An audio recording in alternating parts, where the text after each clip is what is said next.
Umpire గురించి మాట్లాడాల, ఇంతమంది కింగ్స్ ఉన్నారు, ఎవరి గురించి మాట్లాడాల.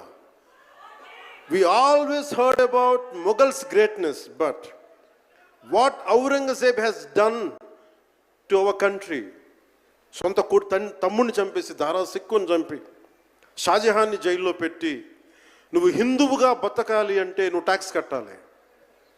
Can you imagine? For being a Hindu you have to pay tax as a Hindu, just to accept, to practice. ఇలాంటి సమయంలో ఒక ఛత్రపతి శివాజీ మహారాజ్ లాంటి వాడు గుండెల్లో శౌర్యాన్ని నింపాడు.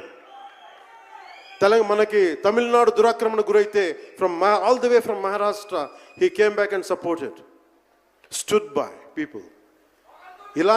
ఇలాంటి నేపథ్యంలో హరిహర వీరమల్లు ఒక ఫిక్షస్ క్యారెక్టర్, ఒక కల్పిత పాత్ర. అలాంటి పాత్రలో సగటు మనిషి ఏమి చేసి ఉండొచ్చు? ఎంతసేపు మనం కోహినూర్ కోహినూర్ కోహినూర్ కోహినూర్ ఎక్కడి నుంచి వచ్చింది?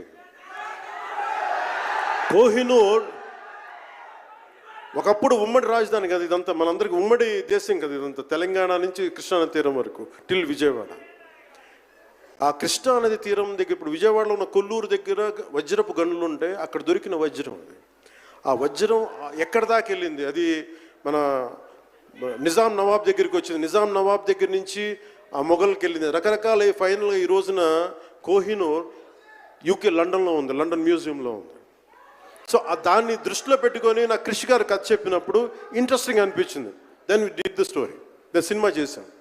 ఈ సినిమా మేకింగ్ ప్రాసెస్లో చాలా నలిగాం. ఇలాంటివన్నీ నలిగిన తర్వాత ఒకటే ఏంటంటే, ఈ సినిమాలో ఇది ఎన్ని రికార్డులు చేస్తానో నేను చెప్పలేను, ఎందుకంటే ఎంత కలెక్షన్ చేస్తానో నేను చెప్పలేను. ఎందుకంటే నేను ఎప్పుడు కూడా ఈ రోజుకి చెప్తున్నాను, we did our best efforts better. అంటే మీరు అంటారు కదా, మీకోసం కొంచెం కాలు కూడా కదిలించాను డ్యాన్సుల కోసం. అలాగే